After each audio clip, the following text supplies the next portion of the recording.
The great chamber of the Galactic Council was filled with light. 17 different species sat in their appointed seats, arranged in a perfect circle around a floating platform where speakers could address the assembly. The walls were made of crystal that had been grown over thousands of years, and they sparkled with colors that had no names in any human language. This was Nexus Station, the center of galactic civilization, and it had stood unchanged for 12,000 cycles. Delegate Fellows of the Imari Collective was speaking about trade routes. His voice was smooth and practiced, the kind of voice that could talk for hours without saying anything important.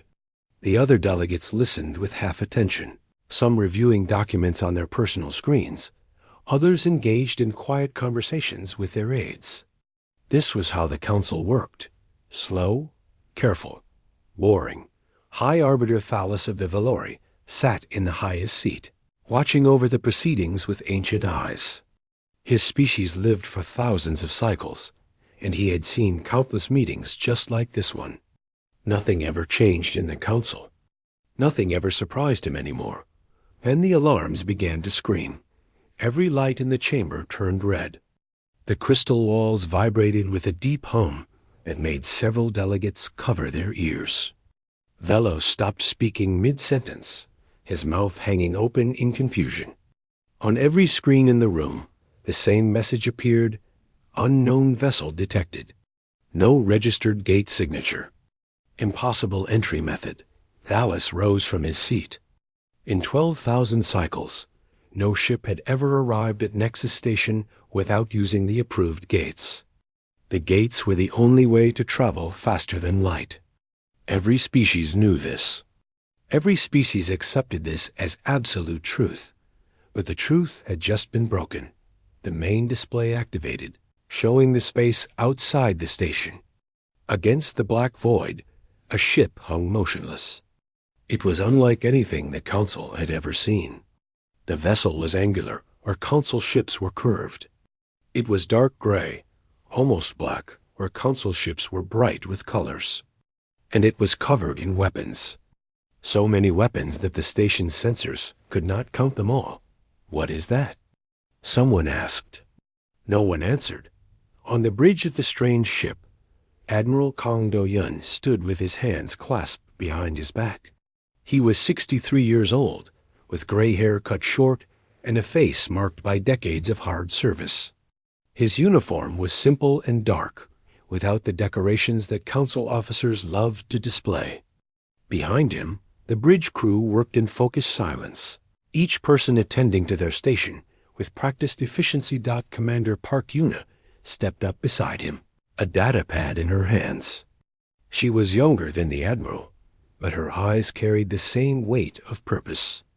Target locks confirmed on all major systems, she reported. The station's shields are laughable. Their weapons couldn't scratch our hull. Do-yun nodded slowly. Open a channel. Channel open, sir. The Admiral looked at the main screen, where the Nexus Station floated like a jewel in the darkness. Inside that station sat the leaders of every major civilization in the galaxy. They controlled trillions of lives across thousands of worlds. They thought themselves the masters of everything that existed. They were about to learn otherwise. This is Admiral Kang Do-yun of the United Nations ship Vengeance, he said. His voice was calm and clear, carrying across the void to every receiver in the system. I speak for the human race. In the council chamber, the delegates stared at the screen in confusion. Human? The word triggered something in the ancient databases, but no one could remember what it meant. Thales felt a cold sensation spreading through his body. He knew that word. He had hoped never to hear it again. 3,000 cycles ago, Do-yun continued, your council made a decision. You found a young species reaching for the stars. You saw that they were strong and adaptable, and you decided that they were too dangerous to live. The Admiral paused, and when he spoke again, his voice carried an edge of cold fury. You killed 8 billion of us. Men, women, children. You poisoned our world and left us to die. Then you erased the records and forgot we ever existed. Yuna watched the Admiral's reflection in the screen. She had heard this speech before, had helped write parts of it. But hearing it now, delivered to the very beings responsible, made her heart pound with emotion she struggled to control. Humanity remembers what you did, Dalyen said. We are here to collect. The channel closed. Silence filled the council chamber. Valis gripped the arms of his seat until his joints ached. Around him, the other delegates were erupting into noise. Questions flew back and forth. Accusations were made. Several species demanded to know what the humans were talking about. Others claimed it was clearly some kind of mistake or deception. But Valis saw the truth in the faces of the older delegates, the ones whose species had been part of the council for millennia. They knew, they remembered, and they were terrified. High Arbiter, Delegate Moroth of the Karathi pushed forward, his face twisted with anger. What is the meaning of this? What are these humans talking about? Valis tried to speak, but the words caught in his throat. How could he explain? How could he tell them that everything the council stood for was built on a lie? That the peace and stability they enjoyed had been purchased with the blood of billions? The records are sealed, he finally managed.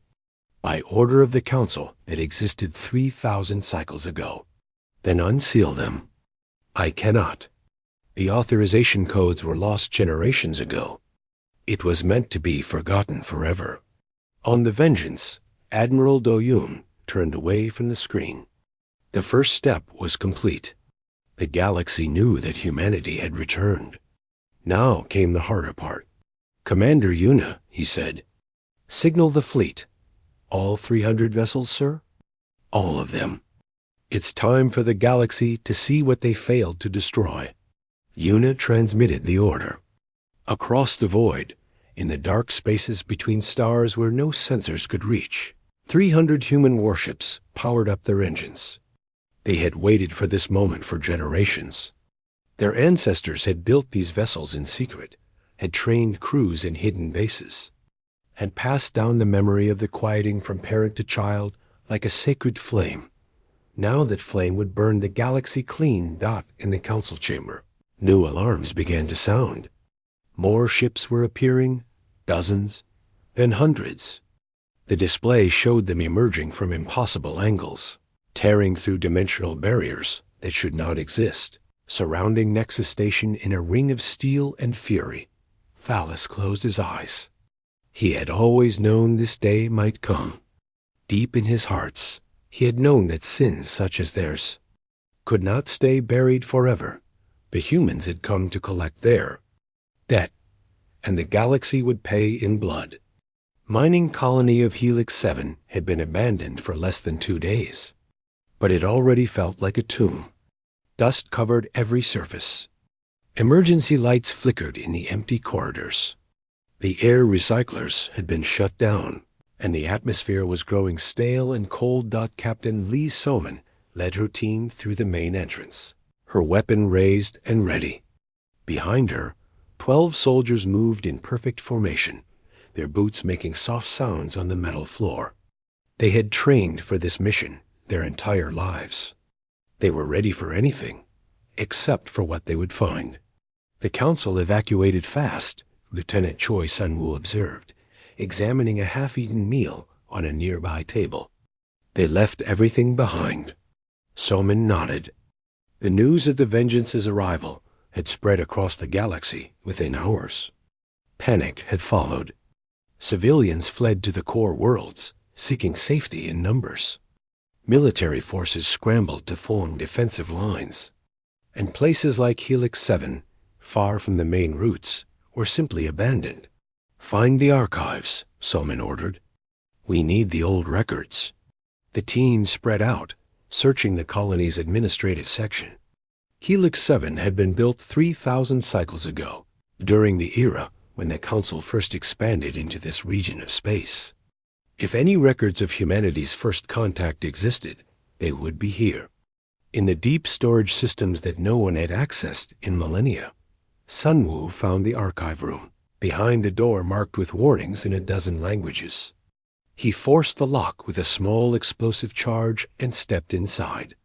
The room was dark and cold, filled with rows of ancient data crystals that glowed with faint internal light. "Captain," he called, "you need to see this." Somin joined him at the main terminal. The screen was covered in dust, but when Sunwoo wiped it clean, the display activated automatically. Files began to scroll past, their titles written in an old form of the Galactic Standard Language. First Contact Protocol. Species 7742. Classification: dangerous. Recommendation: immediate quieting. Somin felt her stomach tighten. She had heard the word quieting in the old stories, passed down through generations of survivors. But seeing it here, in official council documents, made it terribly real. "Download everything," she said quietly. On the Vengeance, Admiral Doyun waited in his quarters while the data transfer completed. The room was small and simple, with a narrow bed, a desk, and a single window that looked out at the stars. On the desk sat a photograph in a warm frame. It showed a young couple holding a baby, smiling at the camera with hope in their eyes. His grandparents. They had survived the quieting by hiding in a deep cave system, emerging weeks later to find their world destroyed. His grandmother had told him the story countless times before she died. The sky turning orange, the people falling in the streets, the silence that followed. The door chimed, and Commander Yuna entered with a data pad. Her face was pale. "The files from Helix 7, she said, handing him the pad. "It's all there. Everything they did." Dajun took the pad and began to read. 3,000 cycles ago, humanity had launched its first faster-than-light vessel. It was a small ship, carrying only 50 crew members, sent to explore the nearest star system. They were full of hope and wonder, eager to meet other intelligent species and join the galactic community. They found a council survey. Fleet instead. The first contact was peaceful. Humans and council species exchanged greetings and information. The council officers were curious about these strange beings from a world they had never catalogued. They ran tests and made observations. And then they sent their report back to Nexus Station. The report described humanity in cold scientific terms. A species that evolved under gravity, nearly twice the galactic average. A species that breathed an atmosphere poisonous to most other life forms. A species that had survived ice ages, plagues, predators, and constant warfare against themselves. A species that adapted to any environment, that refused to die no matter what obstacles they faced. The council saw these facts and felt fear. A vote was called. 17 species participated. The motion was simple. Humanity posed a potential threat to galactic stability. They were too strong, too adaptable, too unpredictable. If allowed to spread among the stars, they might eventually challenge the established order. Better to eliminate them now, while they were still confined to a single world. The vote passed. 16 in favor, 1 abstention. No one voted against. The quieting was deployed 2 months later. It was a biological weapon designed to target human genetic markers. Released into Earth's atmosphere, it spread across the planet in days. 8 billion people died within a week. The survivors, those few whose genetics gave them partial immunity, numbered less than 40,000. The Council quarantined the solar system, surrounding it with warning beacons that would destroy any ship attempting to leave. They erased all records of humanity's existence, and they moved on, confident that the problem had been solved. But they made a mistake. The survivors rebuilt. Slowly at first, with primitive tools and fading knowledge. But humans were adaptable. Humans were resilient. And humans remembered. Within a century, they had rediscovered electricity. Within 2 centuries, they were back in space. Within 5 centuries, they had captured a council probe and reverse-engineered its technology. And within 1,000 cycles, they had built a fleet in secret, hidden in the dark spaces between stars where no one ever looked. Admiral Do-Yoon set down the datapad. His hands were shaking, though not from fear. 3,000 years, he said quietly. They waited 3,000 years for us to die. And we spent 3,000 years preparing for this moment. Yuna stood at attention, her own emotions carefully controlled. "What are your orders, sir?" Do-Yoon rose and walked to the window. The human fleet spread out before him, 300 ships carrying the hopes and fury of an entire species. Each vessel had been built with one purpose: revenge. "They tried to exterminate us like vermin," he said. "Every species that voted yes. Every world that knew and stayed silent. Every government that benefited from our deaths while pretending they never happened." He turned to face Yuna as she saw something terrible in his eyes. Not madness, not hatred. Something worse, certainty. "They will answer for it. All of them. We will tear down everything they built on our graves. We will make them watch as their empires crumble. And when they beg for mercy, we will show them exactly as much as they showed us." Yuna saluted. "The fleet awaits your command, Admiral." Do-Yoon looked once more at the photograph on his desk. His grandmother's face smiled back at him, frozen in a moment before the horror began. "Begin with the Amari," he said. "They cast the first vote. They will be the first to fall." The order went out across the fleet. 300 ships turned toward Imari space, their engines burning with the light of human fury. Behind them, Nexus Station floated in terrified silence, watching the beginning of a war that would reshape the galaxy. The Council had forgotten their crime. Humanity had not. The Amari homeworld had never known war. For 6,000 cycles, it had existed in perfect peace, protected by the Council's laws and the fear other species felt toward Imari influence. The cities rose like silver towers toward the sky, connected by bridges of light and surrounded by gardens that bloomed in impossible colors. It was a world of beauty and culture, of art and philosophy. And now it was burning. Admiral Do-Yoon watched from the Bridge of the Vengeance as another Imari military base exploded into fire. The flames rose high into the atmosphere before dying out, leaving behind only ash and memory.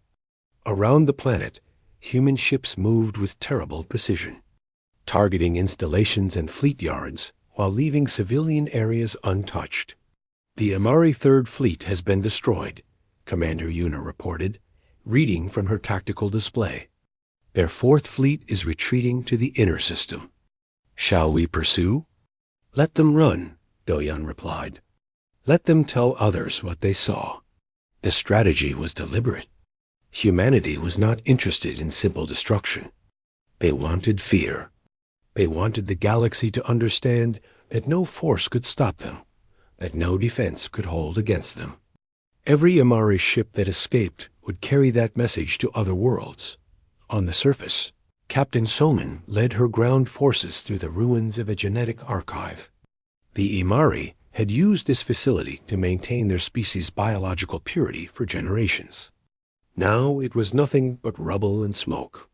"Captain," Lieutenant Sun Woo called from across the debris field. "We found their records." Soman joined him at a half-buried terminal that still functioned. The screen showed lists of names and dates, tracking Imari genetic lines back thousands of cycles. But that was not what caught her attention. "Project Quieting," she read aloud. "Biological weapon development. Chief Scientist, Imari Delegate Velos. Date of deployment." She stopped reading. The date matched the historical records. They had recovered from Helix 7.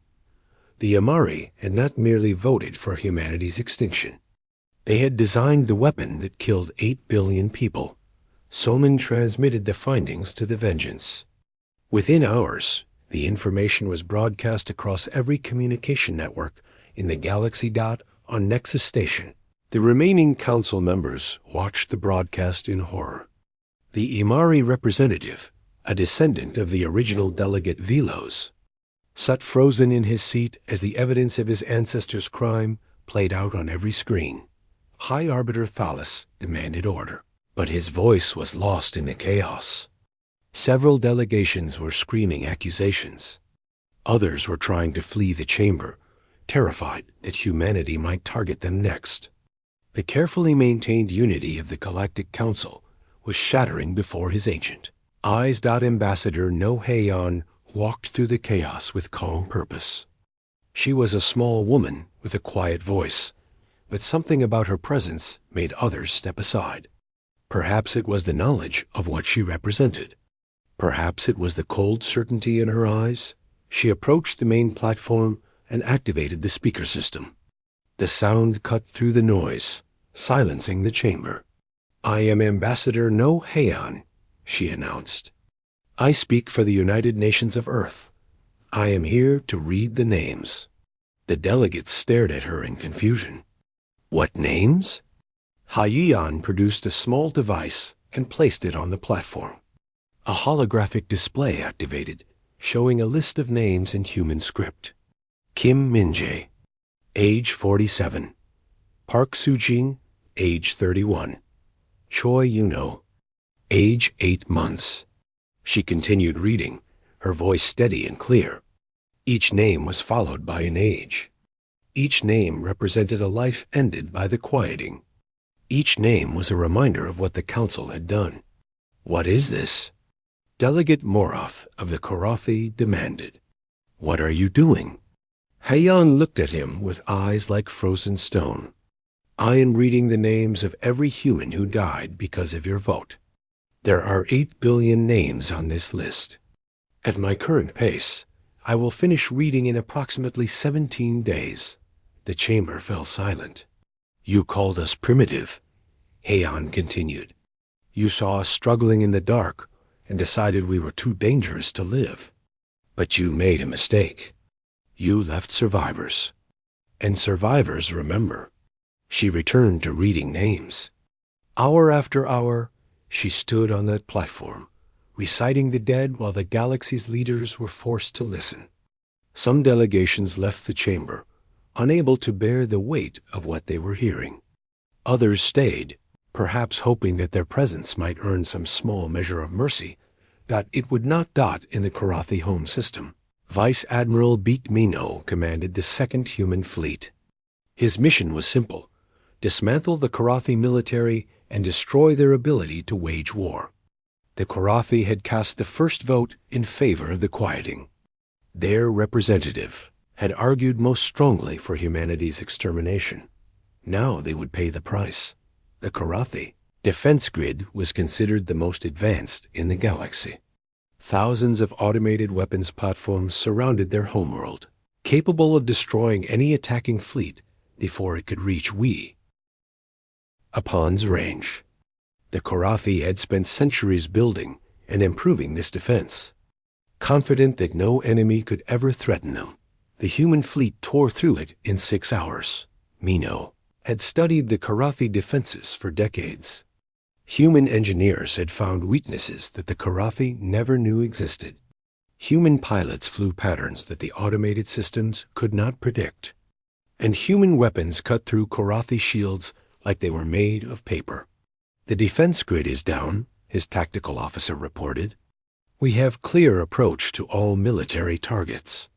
Minho looked at the Korathi homeworld on his screen. Millions of beings lived there, going about their daily lives, trusting in their government to protect them. They had probably never even heard of humanity. They had no idea that their ancestors' crime was about to be answered. "Begin bombardment of military targets only," he ordered. "Civilians are not to be harmed. We are not here to commit genocide. We are here to show them that their strength was an illusion." The fleet opened fire. Across the planet, Korathi military installations vanished in balls of fire. Fleet yards that had built warships for thousands of cycles were reduced to molten metal. Command centers and weapons factories and training facilities all burned together, and when it was over, the Korathi homeworld remained intact. Their cities still stood, their people still lived, but their power was gone forever. Back on Nexus Station, Ambassador Heian continued to read names. She had been speaking for 9 hours without pause. Her voice was growing rough, but she did not stop. High Arbiter Thalas approached her during a brief moment of silence. "Please," he said quietly, "we can negotiate. We can offer reparations, territory, anything you want. Just tell us what it would take to end this." Heian looked at him with something that might have been pity. "We don't want to join you," she replied. "We want you to understand fear the way our ancestors did when the sky turned to poison." She returned to reading names. And across the galaxy, humanity's war of vengeance continued to burn. 2 years had passed since the vengeance first appeared at Nexus Station. 2 years of fire and blood and reckoning. The galaxy had been transformed beyond recognition. 7 of the 17 Council species had surrendered unconditionally. Their governments had been dissolved, their militaries disbanded, their leaders placed on trial for crimes against humanity. 3 more were in active rebellion against their own authorities, with citizens demanding accountability for sins their ancestors had hidden for 3,000 cycles. But the remaining species had not given up. They had unified under a desperate alliance, combining their fleets and resources for a final stand. They knew that if they fell, nothing would remain to stop humanity's advance. They had chosen the Velori homeworld as their battleground, concentrating their forces around the planet that served as the heart of the old Council. Commander Ojiho stood before the strategic display in the Vengeance's war room, pointing out fleet positions and defensive installations. He was a thin man with sharp eyes, trained from childhood to analyze battles and predict outcomes. And right now, he did not like what he saw. "They've assembled everything they have left," he explained to Admiral Doyun and the other senior officers. "Over 8,000 warships, plus automated defenses, plus ground-based weapons. They're calling it the final shield. Can we break it?" Doyun asked. Jiho hesitated before answering. "We can, but the cost will be high. They've been studying our tactics for 2 years. They know how we fight, and they've developed new weapons specifically designed to counter our advantages." Lieutenant Commander Hondora stepped forward, her intelligence reports in hand. "We've confirmed the presence of something they're calling Project Silence. Details are limited, but it appears to be a biological weapon designed to target human genetic markers." The room went cold. A biological weapon, just like the quieting. "They're trying to do it again," Commander Yuna said quietly. "They want to finish what they started." Dajian's face showed no emotion, but his hands gripped the edge of the display table until his knuckles turned white. "How close are they to deployment?" "Unknown," Aura replied. "But our intelligence suggests the weapon is being developed on Velori Prime itself. If we give them enough time, they might complete it." The choice was clear. Retreat and give the enemy time to develop a weapon that could wipe out humanity forever. Or attack now, knowing that the battle would cost thousands of human lives. Doyun turned away from the display and walked to the window. Outside, the human fleet floated in formation, waiting for orders. Each ship represented years of work and sacrifice. Each ship carried crew members who had families, hopes, dreams. A message arrived from Earth. It was marked urgent, and it came directly from the homeworld government. "Kim Junho passed away this morning," the message read. He was 112 years old. He was the last living survivor of the quieting generation. His final words were a question. Has humanity found justice? Do-Yun closed his eyes. Kim Junho had been a child when the quieting happened. He had watched his parents die in his arms. He had spent his entire life waiting for this moment, waiting for humanity to answer the crime that had been committed against them. And now he was gone, still waiting for an answer. No retreat, Do-Yun said, turning back to his officers. We finish this today. The order went out to the fleet. Every ship moved to battle stations. Every weapon was prepared. Every crew member said silent prayers or final goodbyes, or simply stood at their posts, ready to do what they had trained their entire lives to do. The Battle of Velori Prime began at dawn. Human ships dropped out of fold space in perfect formation, immediately engaging the outer ring of enemy defenses. The Council Alliance responded with overwhelming force, throwing thousands of ships against the human advance. Energy beams and missiles filled the void. Ships exploded into fragments of metal and fire. Captain Soman commanded the assault carrier Dawn of Vengeance, leading strike teams against enemy command ships.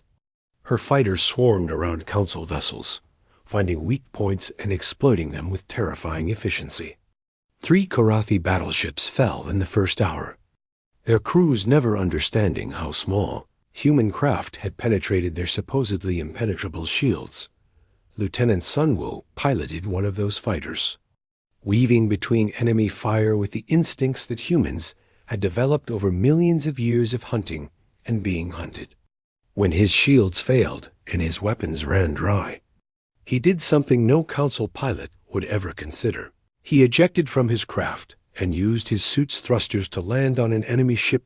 Working alone in hard vacuum, exposed to temperatures that would kill any other species instantly, he manually cut through the hull and sabotaged the vessel's power core. The ship exploded minutes later, taking 3 other Council vessels with it. This was why the galaxy feared humanity. Not because of their weapons, not because of their ships, but because of what they were willing to do, what they were capable of surviving, what no other species could even imagine attempting. The battle raged for 9 days. On the 6th day, Vice Admiral Minho's flagship was destroyed. A concentrated strike from 12 Council ships overwhelmed its shields and tore through its hull. But Minho survived, ejected into space in an escape pod no larger than a coffin. From that tiny vessel, using only its basic communication system, he continued to command what remained of his forces. All ships, maintain formation, he transmitted, his voice calm despite the chaos around him. Target their command cluster, break their leadership, and the rest will fall. The human fleet responded. Ships that were burning, ships that were falling apart, ships that by all logic should have been destroyed hours ago, continued to fight. Their crews sealed hull breaches from the outside, repaired weapon systems while under fire, and kept shooting even when their ships were more debris than functional vessels. On the 8th day, the Council Alliance's flagship was destroyed. With it went most of their senior commanders, leaving their fleet confused and demoralized. On the 9th day, the Velori government signaled surrender. Admiral Do-Yun received the message on a bridge that was half-wrecked, surrounded by crew members who had not slept in days.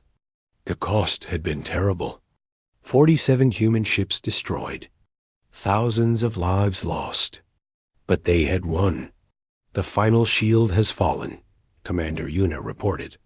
The remaining Council species are requesting terms. Do-Yun nodded slowly. His body ached with exhaustion, and his uniform was stained with blood that was only partly his own. But his eyes remained steady. Tell them we will accept unconditional surrender only, he said, and inform the Velori that we know about Project Silence. The scientists responsible will be turned over to face trial. And if they refuse? Do-Yun looked out at the wreckage floating in space around them. Human ships and Council ships alike, shattered together in death.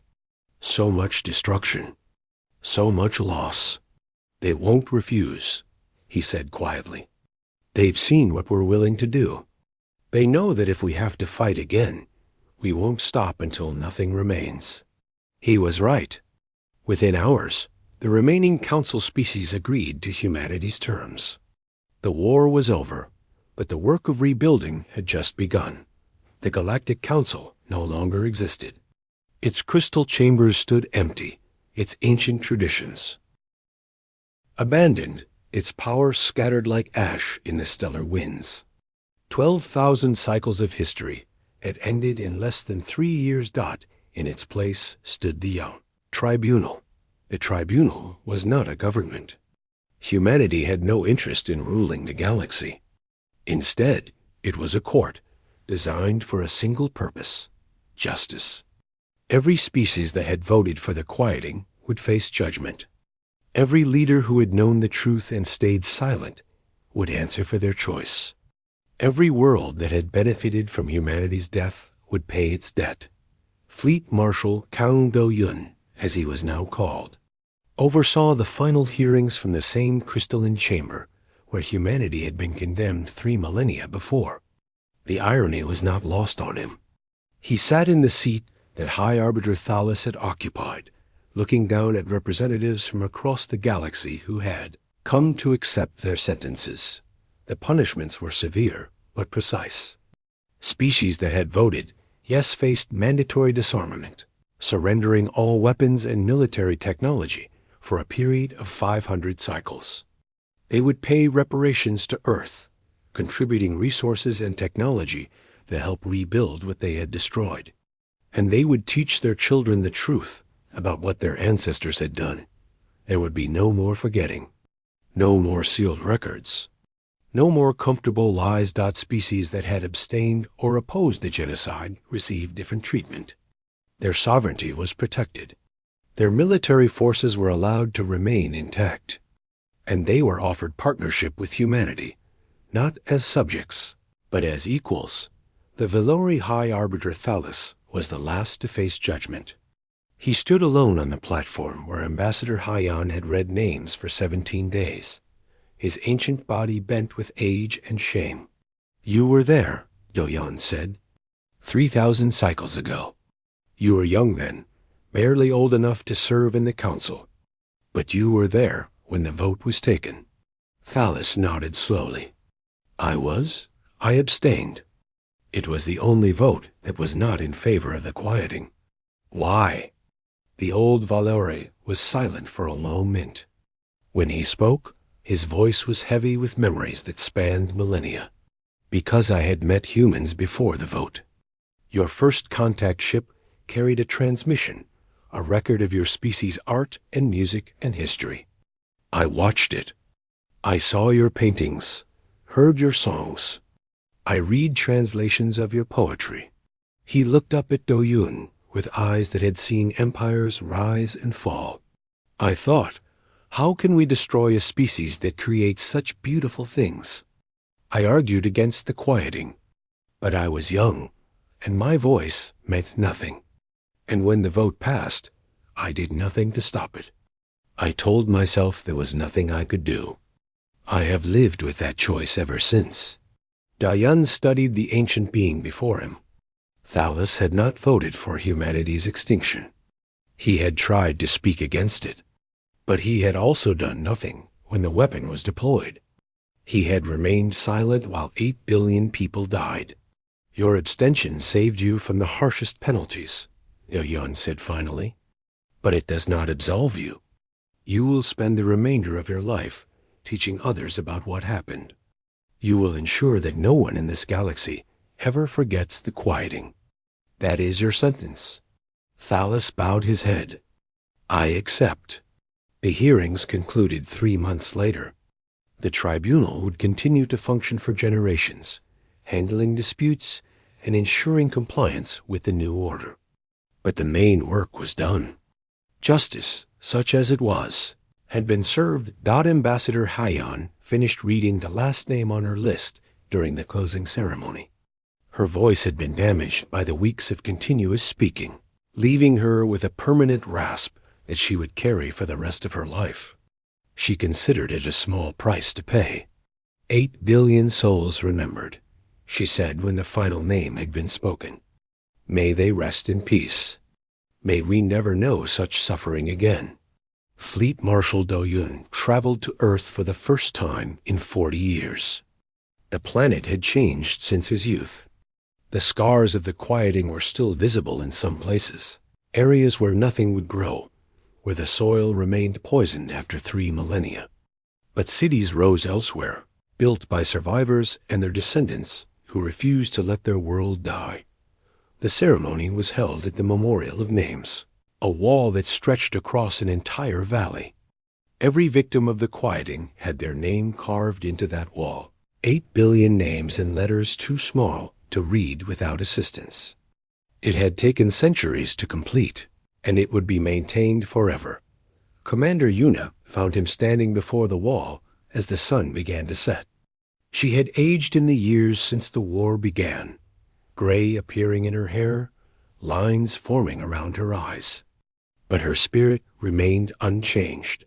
The delegation from the Imari Collective is asking for an audience, she reported. They want to discuss reopening trade relations. Do-Yun did not look away from the wall. Let them wait. Yuna nodded and stood beside him in silence. The sky turned orange and red, colors that reminded every human of the stories they had heard about the quieting. The sky had been that color when the weapon fell. Was it worth it? Yuna asked quietly. All the death, all the destruction, the people we lost. Was any of it worth it? Do-Yun considered the question. He thought about his grandparents, who had survived the horror and rebuilt their lives from nothing. He thought about the 47 ships lost at Valori Prime, the thousands of crew members who would never see their families again. He thought about Kim Jun-ho, who had died still asking if justice had been found. They wanted us extinct, he said finally. We're still here. They wanted us forgotten. Now they'll never forget. He turned from the memorial and began walking toward the waiting transports. Behind him, the sun continued to set, painting the sky in the colors of memory and loss. It was never about worth, he said. It was about making sure no one ever tries this again. In the years that followed, the galaxy slowly healed. Trade resumed between species that had once been enemies. New alliances formed, based not on fear or domination, but on mutual respect. And everywhere, on every world that had been part of the Council, monuments rose to honor humanity's dead. The quieting was never forgotten. It could not be. Every child born in the galaxy learned about it, learned about the crime that had been committed and the price that was paid. They learned that some sins are too great to be buried, that justice delayed is still justice demanded, that even the smallest species can rise to shake the foundations of Empire. And they learned about humans, the species that refused to die, the species that remembered, the species that proved, once and for all, that the galaxy should have chosen friendship instead of fear. On Earth, children played in parks built over mass graves. They laughed and ran and lived, carrying within them the genetic heritage of 40,000 survivors who had refused to surrender. They did not know the weight of history they carried. They did not need to know that they were alive. They were free, and that was enough. Fleet Marshal Do-Yun retired 3 years after the war's end, returning to a small house on the Korean coast where his family had lived for generations. He spent his final years watching the ocean, reading books, and occasionally receiving visitors who wanted to hear his stories. When he died at the age of 87, he was buried beside his grandparents in the cemetery overlooking the sea. His gravestone carried a simple message, the same words that every human knew by heart. We remember. We endure. We overcome. Humanity had found its justice, and the galaxy would never be the same.